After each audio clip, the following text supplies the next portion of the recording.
there's a lot of intensity, and the reality is we get kudos for publishing high-profile papers, and we get tenure for publishing high-profile papers.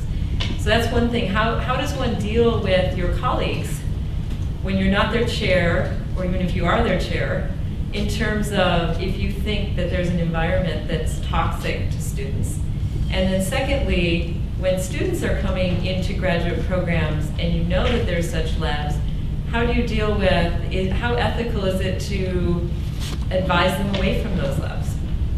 The way we try to recruit the graduate students is we don't try to recruit them ourselves. We let the graduate students in our department recruit the students, because they're the best voice on what the atmosphere is like, who to talk to, who's an advisor that pushes them but doesn't ruthlessly beat them. You know, I think nationally there's a bit of a movement afoot to sort of relocalize the power in the relationship by having a mentoring committee instead of just one.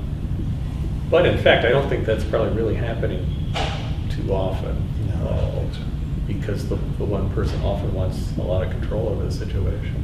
Harvard had a whole series of suicides by young organic chemists, and I think that caused them to rethink things a little bit. I'm not familiar with what they're doing now, but in an ideal world, that actually would put the student in contact with more styles and give them sort of a broader view of how you might go about science, and maybe diffuse this a little bit, but that's not the world we're probably headed for in serious fashion.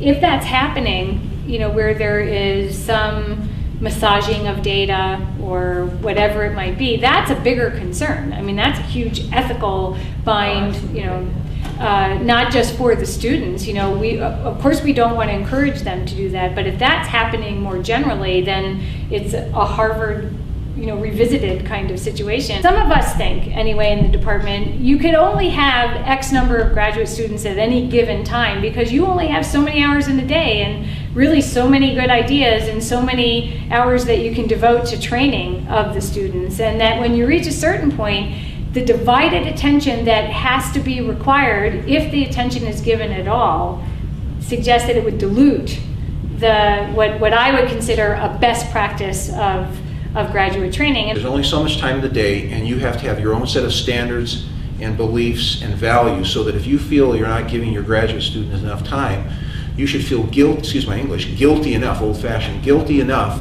that you've got to reduce your population of graduate students, because you have your administrative duties, you've got... Or you could not be chair. Right, or right, you've got your administrative duties, or you've got family duties, or you step down, which I'm doing next year.